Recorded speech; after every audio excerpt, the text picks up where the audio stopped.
Welcome to a Wonder Junkie podcast. I'm your host, Ryan Anderson. Nobody knows what's going on. Nobody knows. Nobody has the faintest idea. The best guesses are lies. You may be sure of it. Rebecca, thanks so much for joining me. Thank you for having me. Absolutely. I discovered you pretty recently when you were on Dennis McKenna's podcast, The Rainforest Cafe. And that was a fantastic conversation. And then it led me to getting on your website and really diving a little deeper into who you are and what you're up to. And I thought, I need to have you on if you're willing, because you have a lot of knowledge and you're speaking about things that a lot of people in the Western world don't know about. And I think you're a really good spokesperson and someone who's been involved for so many years. So I'd love to extract a little bit about who you are and what you're doing and share some of your essence with other people. Thank you. It's great to meet other people interested in plants, and I'm glad sometimes that when I do podcasts, I'm like, will anyone listen? But people do. So nice to meet you. Absolutely. Yeah, I think podcasting is one of my favorite forms of learning and being exposed to new ideas. So it's fantastic to start one myself and do this for others. And I'd love to just give people a little overview of how you got to doing what you're doing. And then we'll get into some of your current projects and what you're doing with Dennis McKenna's academy and some of the knowledge preservation that you're doing. But maybe a little overview of like who you are and how you got to where you're at with what you're working on with herbs. Cool. So I did my degree in biomedicine, human biology, always with the intention of going into research for medicinal plants and fungi. I wanted to bridge the gap between traditional knowledge and modern science. And I then went on to do a master's in medicinal natural products and phytochemistry at UCL School of Pharmacy, where we learned to put the medicines in the lab and how different things are made, and about supply chains and quality issues, and about indigenous knowledge and ethnopharmacology and all of these fascinating things. And then I went on to be an academic researcher at Kew Gardens. My second project was on ancient Greek medicines, which I loved because I'm of Greek Cypriot heritage.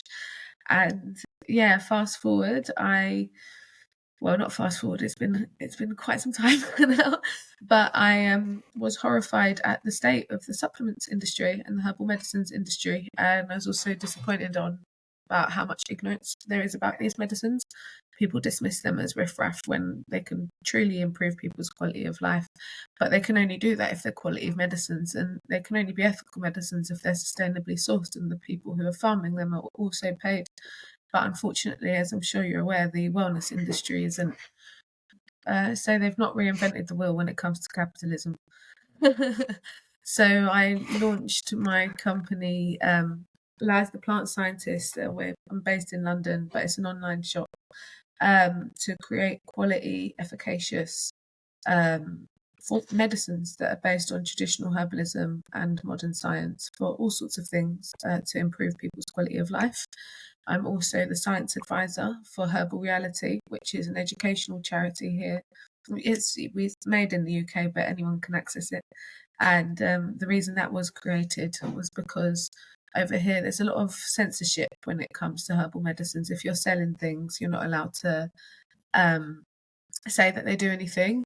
And this isn't me being conspiratorial. Part of it is due to the fact that people say crazy things about supplements nowadays, and there's a lot of ignorance in the industry and also a lot of pirates. So there's a protection mechanism for that, but in my opinion, it's too much. So with Herbal Reality, because it's a charity, we're not selling anything, we can teach people as much as you want and just tell people about the science. Like, you're not allowed to talk about the science over here really either. And so yeah, that liberates the herbal voice. I'm also on the board for the McKenna Academy, which is a big honour to be a director there, supporting Dennis and these amazing ideas and purposes that he leads with an amazing team of people. And I'm also doing my PhD at Kew Gardens and UCL School of Pharmacy. Again, it's in medicinal plant research, and basically medicinal plant research is normally passed down through oral tradition. word of mouth. It's told through stories, or you inherit this knowledge, much like you do knowing how to cook recipes or grow food. But sadly, this tradition is not being passed down anymore, and so it's on the brink of extinction. And so my family are from Cyprus. I'm going to go to Cyprus, speak to the elders, go to the rural areas, archive the knowledge, and then my highest hope is to be able to create a citizen science method so anybody can go back to the countries that they came from and protect this knowledge before it goes extinct, because we've only got a few decades left and we cannot rely on a handful of badly funded ethnopharmacologists who don't come from these cultures to write all of this down, and all of that that path, which is It's amazing. Thank you. And all of that path came to me when I was 16. I wanted to be a music journalist originally. When I was going to pick my A-levels, which is what gets us into university, to do that career path. But then I had a dream about a name, and usually you forget your dreams. Well, I do anyway. But it was the next evening, and this name from the dream just kept tapping on my head. So I sat on my parents' PC and I googled this name, and it came up with this man. He was in India. He was an Indian man, merging biotechnology with traditional medicines, and I just got flooded with light that this was what I was supposed to do. A few weeks later, I had a dream about another name, which when I researched it, it came up with all of this propaganda against herbal medicine, saying it's all quackery and all nonsense. So I feel like that was my little warning of this is what you're going into, which is also why I love herbal reality even more, because it's been true. But yeah, just followed that path, and I've got to live a really fun life full of adventure and meaning. I'm grateful. Yeah, you are one heck of a human being. I love hearing all this and you unpacking some of your journey. And I'd love to hear who that man was in the dream that has all that knowledge that was being passed down. What was the name of that guy? His name was Prince Xavier, but spelled Xavier. And it was about, I was 16, I'm 30 now, it was 14 years ago, and it was a couple pages down on Google. So I don't know if we'll find the website again, but yeah, hopefully I can meet him one day. We'll see. Yeah, that's incredible. I don't dismiss dreams at all. I think they're very important and something to just be curious about for sure. And they inspire so many people's paths, which has led you down this avenue of an incredible life. And I love what you're doing. I'm a huge fan for many years of Dennis's work too. He's so articulate and so good at bridging the two worlds of the Western, scientific mindset and with the older ways of the indigenous. And same thing with Wade Davis, Vandana Shiva. I love these people so much. I think they're heroes of mine. And I know they are of yours as well. So I'd love for you're very good at this, and it's helped me a lot, to describe a little bit of the history of colonialism and some of the dogmatic paradigm shifts that were happening. I think you've mentioned 1512, and it even goes back further, of course. But can you describe a little bit of when herbalism started to be dismissed as woo or just nothing special anymore, and how that Western medical model took over and took the mind over as well? Yes, absolutely. And you'll have to forgive me that I'm going to have to go on a roundabout to contextualize everything, but I will try and share as much knowledge as possible. And I also just wanted to comment, and Dennis, I agree, he's incredibly articulate and is an incredible bridge. And the reason he's an incredible bridge is he's got the intellectual capacity and the heart. So he thinks and he feels, and he just holds both worlds and transmutes it through the heart. And that's why his work has impacted so many. And that is why the McKenna Academy, honestly, the McKenna Academy is run by people who just are so loyal to him because we love him, because he's such a pure person, So yeah, I just, hats off to that man. I love him. He changed my life. And so colonization and medicine. It's a big topic. I'll start with the UK based knowledge because that's what I've got, prominent knowledge on. But it's around the colonial era, so the philosophies spread all around the world, didn't they? Be fascinated to learn more about Americas. But anyways, before, in Britain, like every other country, we had lots and lots of herbal medicines. And in 1512, so over 500 years ago now, you had a load of old boys in the king's ear old boys are what we call people of the upper class, the elites, you know, the aristocratic, that sort of thing. And they basically said that you shouldn't trust people to do medicine unless they'd studied at Oxford or Cambridge. And for those of you who don't know, Oxford and Cambridge are some of the most prestigious universities and ancient universities in the world. You know, that's really where the elites go to study. And the king listened, and he banned herbalism from, you know, just indigenous practitioners from within London and within a 7-mile radius. Then what happened? People just kept getting sick, and they couldn't afford the doctor's prices. So he allowed herbalists to live again. Isn't it funny how we see the same cycles repeated? Anyways, so then after that, the witch hunts happened all across Europe. There were, excuse me, tens of thousands of people murdered for holding this sort of knowledge, for being anything earth-based, because it was a threat to Christianity, a threat to the church, which was both a place where people worshipped a divine, also an institution that controlled everything. And yeah, people were murdered. So, of course, that suppressed a lot of the medicine. And yeah, another thing that happened is that these elites started to take land from the peasants. Before, we used to have common land where everybody would grow their vegetables together. And that was very important for poor people because obviously they didn't have money to shop. But the common land was taken. It was turned into farmland. If you see England now, the countryside is beautiful, but it also breaks my heart because it's just a load of fields which have been stripped for agricultural land, and now not much grows there.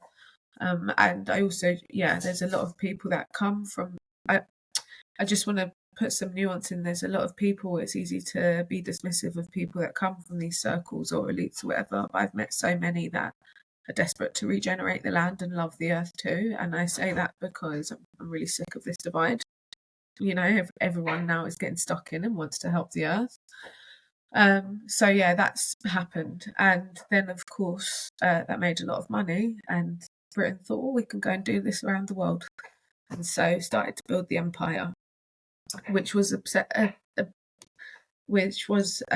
basically objectifying and extracting from the land and severing the spiritual connection to the land. The land became something to extract from, to grow from, to make money from, instead of something to revere, to worship, to even maybe be grateful for.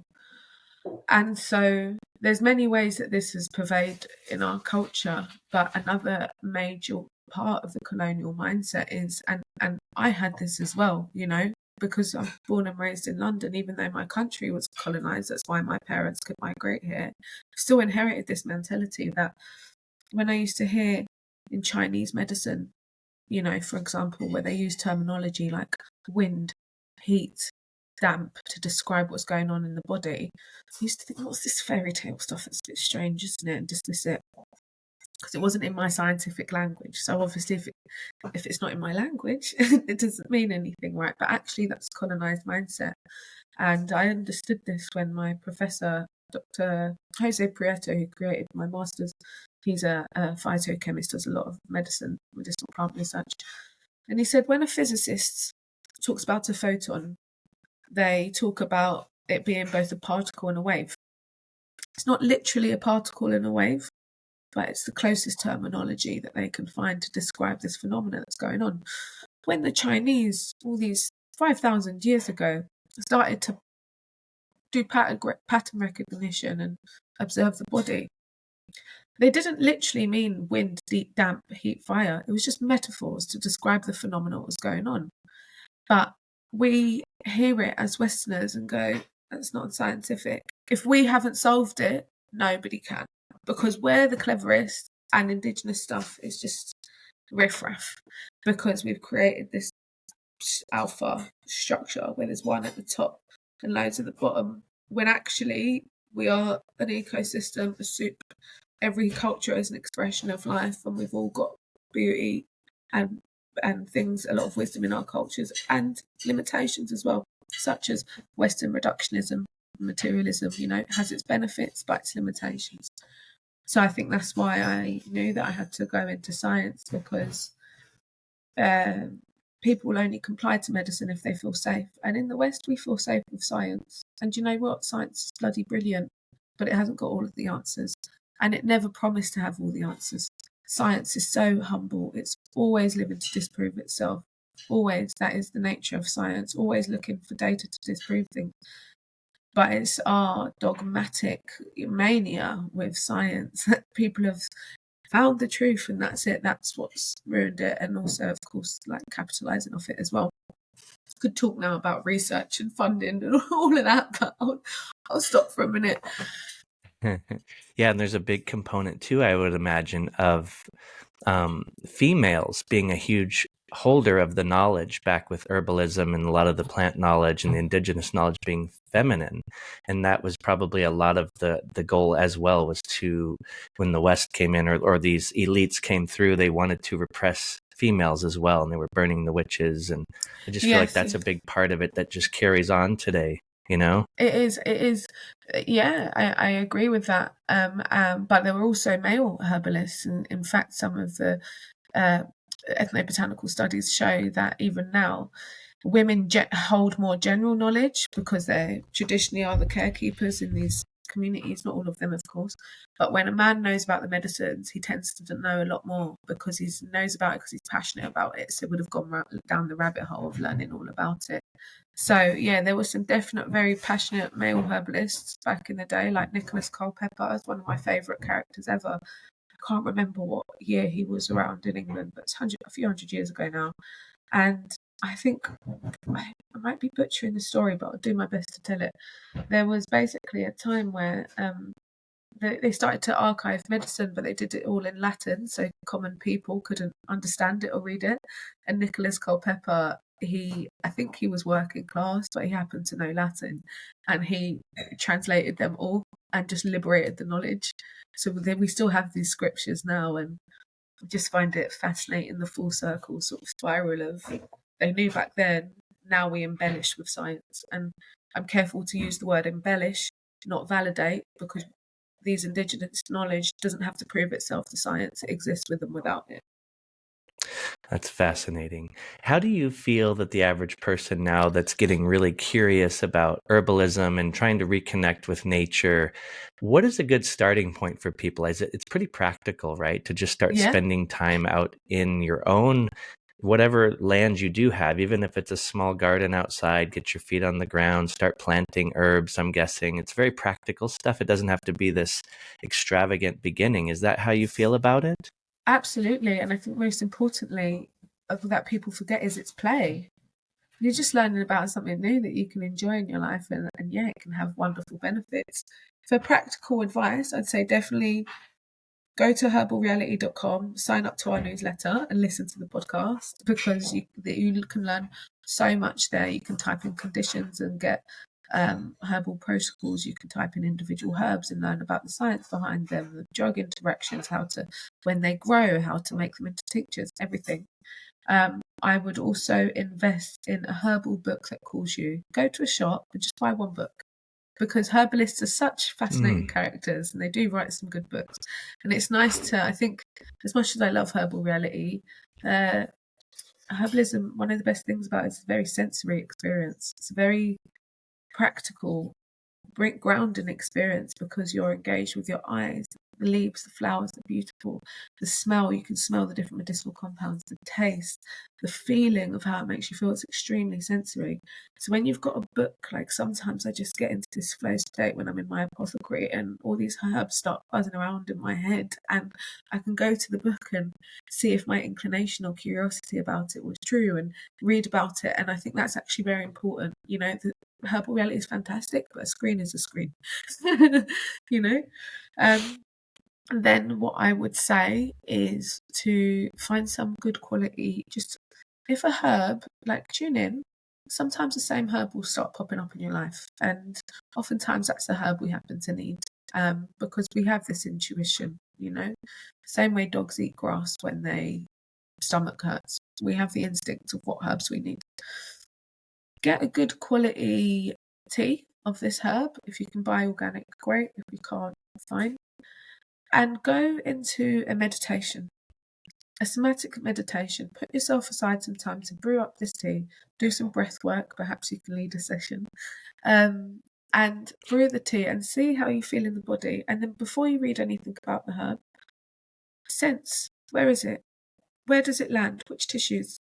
Do any colours come up? Do any memories come up? Do any emotions come up? Just be curious for 10 minutes. You can time it. And you start to have a conversation with the plant. And then oftentimes what you'll find when you read about the plant, the traditional actions are the traditional actions are aligned with what you felt in your body. And it's an incredibly fun way to play, because then you introduce another plant and it's a whole different character. And what's relieving about herbal medicines, and I think liberating, is you don't need knowledge of thousands of plants. If you've got intimate knowledge about 10 plants, you're sorted for the rest of your life. You know, if your immune system's low, or your mood's low, or you can't sleep, or your tummy's a bit funny, you just have a plant friend that can just come and help you, you know? Yeah, that's amazing. It's nice to break things down like that for people so it doesn't feel overwhelming. But I like the idea of an actual physical book myself, because the more screen time we get, the worse off I feel like we are. And I think people are craving to unplug and to get connected to nature. People are thirsty for it, but they're a little bit stuck as far as knowing where to begin. So it's nice to have people who are taking on the elders' knowledge and passing it forth like you're doing. And what would be a good place to start for people with, say, tea? It's a big subject, and I've met people who are deep in the tea world. But like, what are some basic concepts of some teas that would be a good starting point that would help people feel like nervous system relaxation, maybe a good nervous system tea? Or is it different for everyone? Because I know they're synergistic and complex.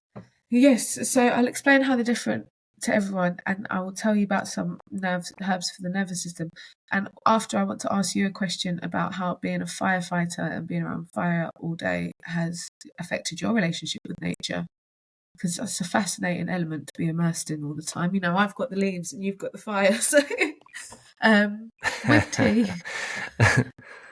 with tea, the first thing I'd recommend is that, based on the plant part that you're using, there's different preparations. So if you're using a leaf or flower, they're very delicate. All you have to do is boil up some water, put some leaves in there and let it steep.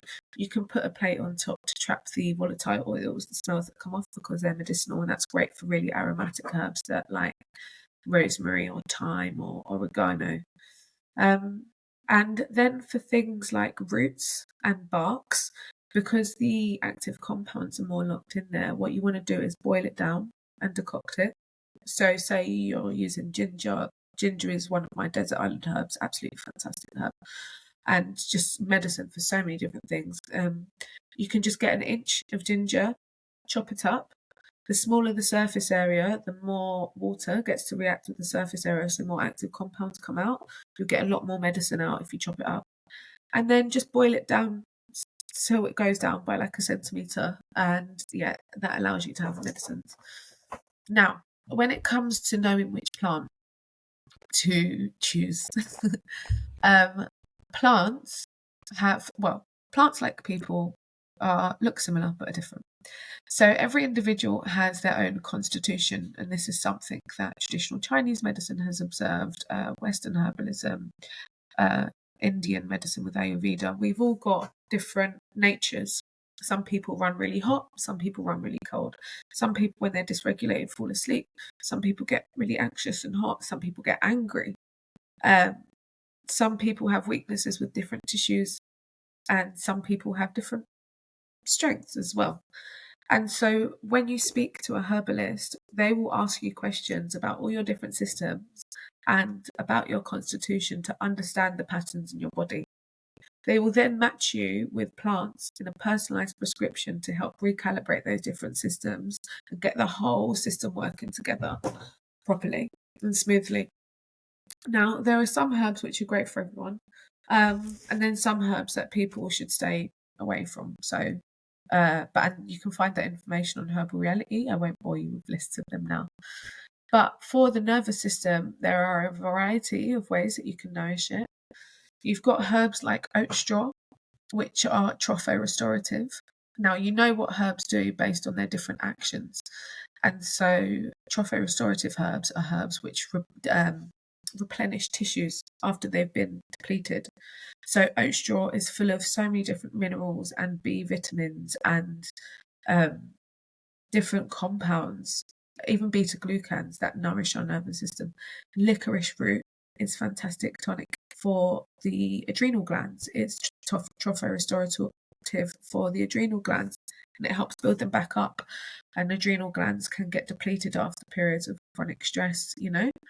And so, yeah, that's one herb for the nervous system. Skullcap is also a tropho-restorative for the nervous system. You then have herbs like rosemary, which are fantastic for many different things. It's fantastic for mental health, for helping to lift depression and raise the spirits. It's a fantastic circulatory stimulant, so it makes sure that blood flow is going to your brain. That's why I like to have it as an adjunct herb. If I'm having lion's mane, for example, which is great for my brain, rosemary will help transport the nutrients there because of that circulatory stimulation. It is also anti-inflammatory for the nervous system. And now, traditionally in medicine, they thought that depression was just down to a lack of serotonin. And then you have the SSRIs, you know, selective serotonin reuptake inhibitors, such as Prozac, fluoxetine, to improve serotonin levels. But actually, what they found is inflammation is a massive part of it. Many of us have inflamed nervous systems right now. Nervous system inflammation is also implicated in neurodegeneration, so conditions such as Alzheimer's, Parkinson's, etc. And they did a study where they gave people Prozac, which is an antidepressant, with ibuprofen, which is an anti-inflammatory, and they found that the Prozac worked a lot better. So rosemary is a fantastic anti-inflammatory herb for a nervous system, and it's also very good for memory because it increases our levels of acetylcholine. Now, basically, the way that it works is our nervous system, which is responsible, I know you know this, but it's for the listeners, which is responsible for our thoughts, emotions, stress, mind, all of these different things. It can become, basically, it's a system of electricity. And you have these things called synapses. So you've got one nerve ending and another nerve ending, and this gap in between is the synapse. What will happen is it will get a bolt of electricity, then release these neurotransmitters. The other one picks it up and it passes on the bolt of electricity. They're ions, right? And these bits in the middle are the neurotransmitters. So you've got different neurotransmitters like serotonin, dopamine, and acetylcholine. Now, acetylcholine is what makes new memories. And what happens is after the message is passed on, all these little enzymes come out, which are basically like little factories that break down all of the acetylcholine and absorb it back into the neurons so that it's a closed system, so everything's recycled and we're not having to make new acetylcholine every time. Now, rosemary blocks the acetylcholine enzyme called acetylcholinesterase, meaning that there is more acetylcholine in between the synapses, so memory formation is better.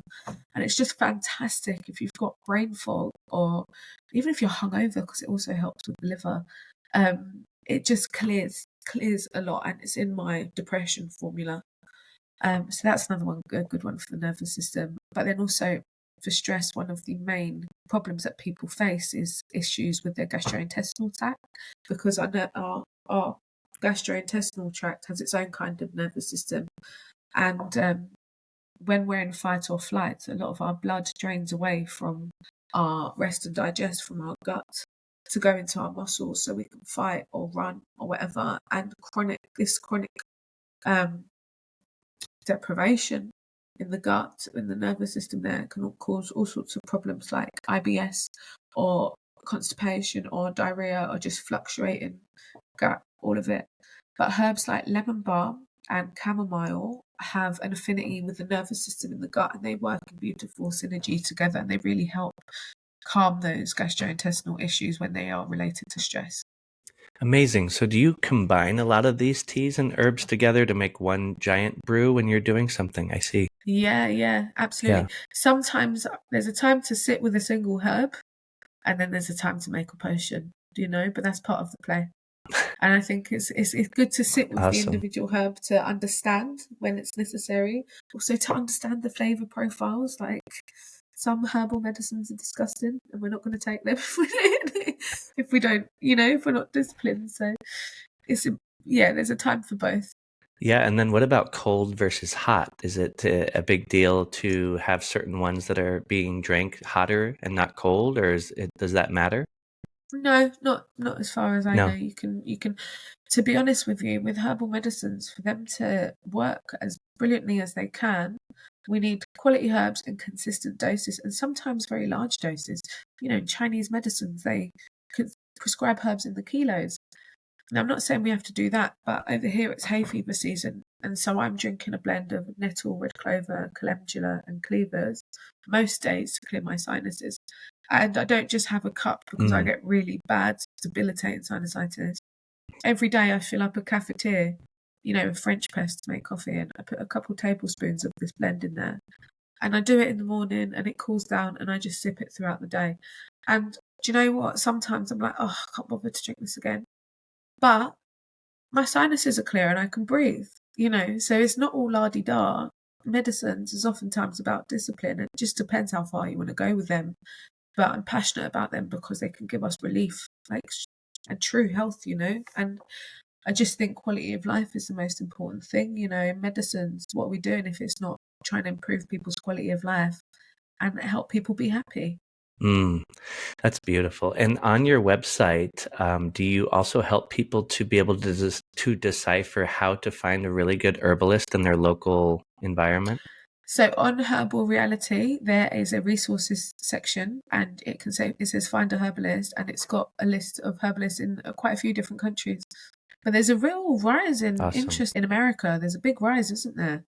Totally. And it's hard because there's so many people now, just like in the health industry and the life coaching industry and Instagram and all this stuff now, where people are acting like experts, even breath work and psychedelics. You have people claiming the staff of I'm an authority in the field of whatever the field is. So it's more of a time to be able to use, make the right choice here and find somebody who has the expertise and actually has the knowledge. Discernment is mostly, I don't know, I feel like people don't have the ability to be able to discern a professional and someone who's truly an expert and not. So yeah, but then there's also the colonial perspective of what if someone's got no qualifications but it's inherited, but then what if we pedestalize them too much as well, and what if they don't know about pharmaceutical interactions? It's such a complex web, and I'm sure many of us have marveled about the self-proclaimed expert, but I think we can get really cognitive about it. And what I say to people is always just ground, come back to the body, root your feet, put your roots in the earth, and feel. Does this feel good? Does it not feel good? And when we become in tune like that, we understand if our want is coming from a desperate need to heal, from a fear, or from our body. And even on this podcast, don't believe everything I say. Go and fact check it. Who knows? I might be getting a statistic wrong, and that's because I don't want to be a guru. I'm not interested. I just know a little bit about plants. I'm constantly learning and unlearning. And there's all this information out there, and it's incredible. But we must always, because we're stuck in our minds now. I mean, you teach about this with your breath work, I'm sure. So yeah, for me, herbal medicines is a way to ground, just get back into the earth, and working with these herbs is a way of life for me now. It truly is a way of life. And if I'm honest, I find the pharmacology absolutely fascinating, but I really don't need it to validate anything anymore. I know, Yeah, it seems like you probably got to a place where you're able to truly listen because you've spent the time and you've created the space, which is hard for people in a world where we're trying to keep up and pay rent and everybody's basically up to their nose with water and just survival mode. And I think that's one of the issues I've been speaking to, and I've had some really cool people on who talk about how in the West, we focus on the individual as the one that's sick, and the individual needs to be the one that's labeled that it has dis-ease. But it's not ever talking about what the culture is insane and at dis-ease, and that the individual, yes, we all need to keep healthy and everything, but we also need to reckon with the fact that our environment and our culture is so off the rails and so disconnected from what actually is healthy and true. So it can be its own trap to be self-absorbed and to think that you need to go to the next workshop or the next guru or the next expert when it actually isn't you at all. You actually should feel a little bit sick and depressed and sad, and maybe it's not unnatural to feel that way. And then maybe create, like you're doing within your field of reach, finding your own passion and your own interest of what you can do to have an impact, which gives you meaning and purpose. And it's so I think that the trap of even the psychedelic renaissance, which you've seen in the West, is to medicate and to think of it as symptom management and to treat the individual. And I'm like, man, how do you get a sick culture in a sick system of pharmacology or pharmaceuticals with all the investments to then take in to the fact that they're going to now start treating people? I just don't see it going in a healthy way. It just shouldn't take this much work to be healthy. It should not take this much work to be healthy. We are set up to be ill. Our soils are poisoned. We are sat down all day.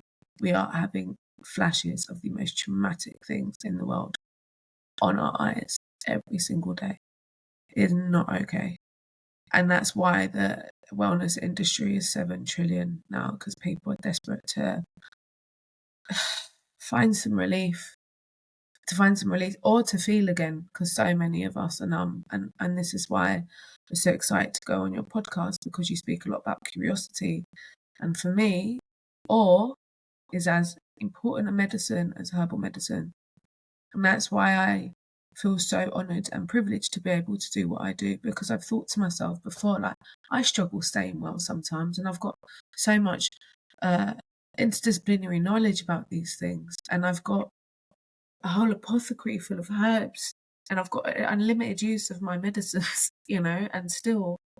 But when I read scientific experiments about lab rats and they're doing studies for depression, what they have to do is make the lab rats depressed first and then give them medicines to see if they work. And they make the lab rats depressed by separating them and just keeping them isolated. And that's how we live, certainly in London anyway. So it's no surprise. There's no surprise. There has been a great awakening, and it's been absolute chaos. And I suppose, the self-proclaimed gurus are part of the fireworks. But yeah, it's a fascinating time. But this is why I really care about what I do, because I think we wait for right or left to save us, and I just don't think that's ever going to work. I think we need a system which depends less on money and which we are more assimilated with nature, because our connection with the land is what sustained life before any of this. And we need that. We need our hands in the soil. Organic food, and this isn't to make anyone feel guilty about not being able to afford organic, but organic just so that the soil and the flowers can be alive as well, When I went to the Amazon, I had the privilege of staying with the Kofan people, and it was absolutely beautiful. Of course, fireflies, red ones, white ones, rivers which we drink from, and, small huts with no windows so I could hear all the sounds at night, and the clearest sky, and fruit trees everywhere, crops everywhere which they had planted. And I was like, the Garden of Eden is based on a real story. We can create that. No? So that's why I do what I do. I focus on the medicine part, but ethnobotany, which is what Dennis McKenna is so passionate about, ethnobiology covers all of the different ways that our species is assimilated with the land, from food to growing medicines to building materials to spiritual uses, everything. I love it. You guys are doing some awesome things, and I see it rippling more than you could ever imagine, as much as it can be hopeless sometimes. I think the internet, which is this weird phenomena of technology, because we obviously don't want to throw the baby out with the bathwater, allows someone like me to have come across someone like you through a podcast And, I found Dennis through Terrence years ago. 20 years ago, just listening to some of his rants, and he was so funny and such a poet.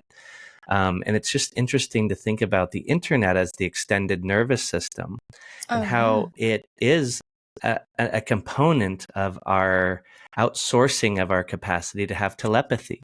And I do believe that telepathy is something innate, and that we all have somewhat muted our capacity to have that technology access. And just like many other things that our nervous systems and our consciousness were capable of and are capable of, but we've forgotten. And it's interesting to see it, like you say, comes back full circle to where it's waking us up to get back to nature. Even though there's this huge transhumanist movement and people want to double down and they think technology is going to save us and they want AI to fix all the problems, I think there's a lot of people, like I've heard you mention, that are so thirsty to unplug, get their feet in the ground, get out in nature, be out in the light. Natural light is such a big part. I've had about 6 or 7 people on here talking about how our mitochondria are affected by light as the number one source, and how we're in these indoor environments and we're on these screens. And just getting outside and in the light environment would be a huge step. It doesn't have to be these radical things of knowledge and information and going to college and getting a degree. No, you just go outside and spend more time outside and eliminate some of the input, and even my little breathing sessions that I provide for people, all it is slowing down and letting go and quieting the mind and feeling the body. And so I just feel like we're all just doing our part, but people are very much responsive to it. And sometimes they don't even know what they don't know. Just, I don't know what I don't know. And we're always coming across new people, and awe and wonder and curiosity, I really do believe, is the starting point. Just being open and curious, Oh yeah, because what separates humans is our ability to invent, which means the ability for imagination, which comes from curiosity. Curiosity is the baby, imagination is the teenager, and then creation is the full-blown being, So yeah, I was thinking about it earlier as well, about how, well, I was thinking, I'm excited to have a conversation with a stranger tonight about, plants. And then I thought about how we used to sit, around fires, and that's what we do as humans. It was really important that's what we did. That's what our species needs, right? For so many different reasons, spiritual, social. And then I thought, it's a shame that everything's done on screens now. And then I was like, actually, no, technology is magic. Because of this, I'm able to sit around the fire with a man from a land that I've never been to and have this conversation that is insane. So there is just, there's a lot of perspective on it. And I think I'm really coming out of the other end of learning about all this stuff that I can do, whether it's breath work or herbs or light work or yoga or whatever. And then that adding an extra layer of pressure. And that's something that a lot of us are feeling. But actually, I think it's important to remember that the healing isn't the end goal, or neither is money. It's not the end goal. It's beauty that comes after. And so if we can get that now, the healing becomes easier. Oh, yes. I love that. I love doing what you did too, is changing your perspective about things doesn't take much. And to think about, we have to talk through a screen. I'd much rather sit with you in a room, and it would be obviously more tangible, and it's the best way to communicate. But I've also realized, as you were saying that I met Dennis McKenna and have seen him speak multiple times because of the internet and because of podcasts, which allowed me to book a ticket to go to an event and then be in the same field and presence. And then so many other field trips and things I've learned and people I've met initially started from listening to something like this. And it leads to new friendships. I had a friend the other day here who I'll know for the rest of my life, who I met in the Amazon jungle in 2018. And so I just love thinking about all of it as magic. And you are here, you're aware of something is happening from nothing, and we have something we can do to minimize suffering, and we can learn and explore. So I like the way you shifted your perspective this morning. Like little stories like that help others to think, a little bit differently. So I appreciate those little nuggets. Thank you. To hear about your relationship with fire and how that is. Were you always a firefighter? Were you always open to the more spiritual side of life? How has it affected? I just want to learn about it. It's absolutely fascinating. I've never spoken to a firefighter before. Well, that's a big story that would take some time, but the initial firefighting, we don't do it much. A lot of our job is actually medical and more social work, to be honest, even though we're not Mm, well trained with dealing with mental illness and mental health. I'd say 90% or more of our calls are people that are dealing with mental health ailments. So we're more really? first responders, at least in the part of the world that I work. So when you call 911, it's for anything that you could imagine having to do with people that are stuck living in the streets and they're on fentanyl because they've had some issues in the past and it led them to drug abuse, to car accidents, to heart attacks, seizures. You can't even imagine, shootings, stabbings. All of it would be something that you would call us for. And then the little I, slice of time where we actually fight fires happens too, oh, okay. I didn't realize that firefighters get calls for so many different things, but yeah, that's very interesting. There's also a Yeah. herb for anyone because I know that opioids in America are just really ruined so many people's lives, and there is kratom and Californian poppy can help deal with the withdrawal. If people want to get off it, supplement yourself with good quality Californian poppy. Lots of herbs for the nervous system to just help with the stress of coming off of something. And kratom is the most powerful one that's been shown to have the most effect for, uh, yeah, opioid substance abuse. Um, yeah, I've heard some stories, and And I've it's seen just the kratom. They have them at a lot of these called kava bars now, and a lot of people it's really helped who have been dealing with the opioid issues and things like that. But then I've also seen a couple people who had gotten addicted to that, obviously, and they took it mm, too far, and then they ended up having withdrawal symptoms trying to get off of the kratom. So just knowing that it's an incredible resource and tool like anything, but you have to be in relationship to it in a healthy way. yes, exactly. Same with cannabis, same with mushrooms, same with so many different things. And what I would also note about kratom is, and it's the same across all plants in the industry, when they become popular very quickly, adulteration happens, which is when they get mixed with all sorts of different things. So you have to be really careful where you buy from. Oftentimes, organic certification means that it's safer because it's gone through X amount of testing. um, and there's a clear supply chains, but also sometimes people just put organic on the label. So I'm sorry, that's really unhelpful. But if you can find somewhere where they can tell you where it is farmed and the supply chain is clear, that is your safest bet.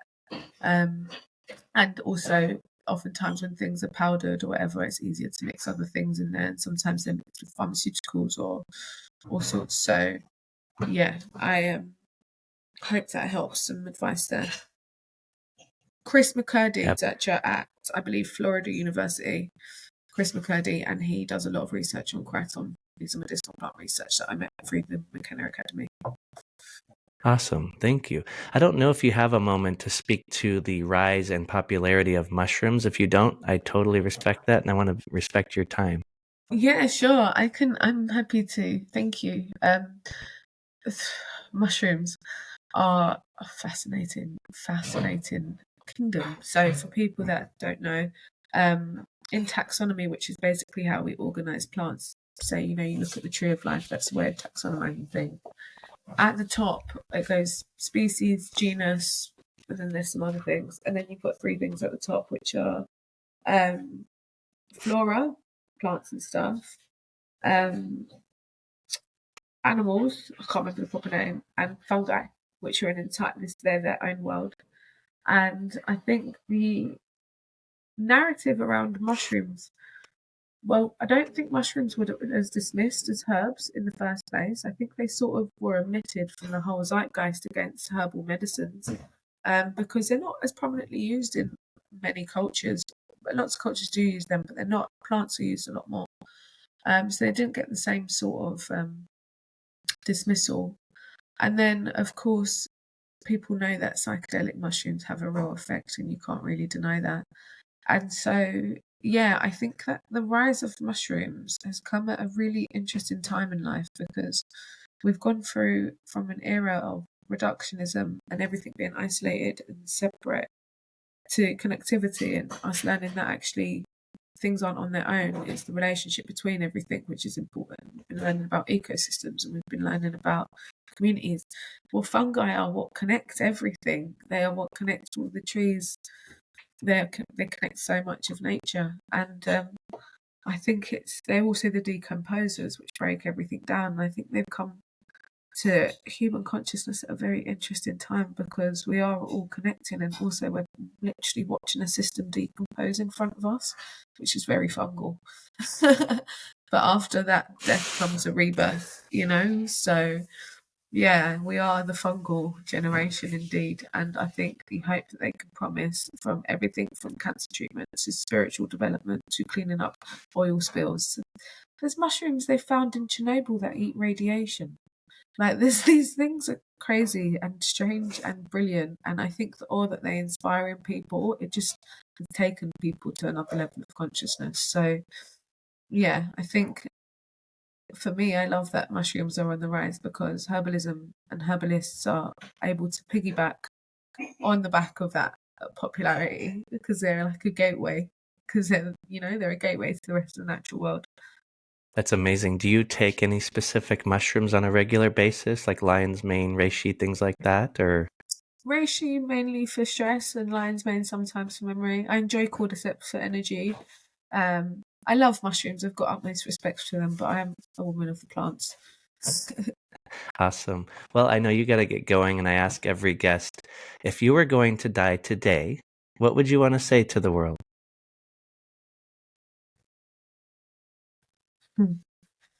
I would want to say, feel the beauty. It's the most important part.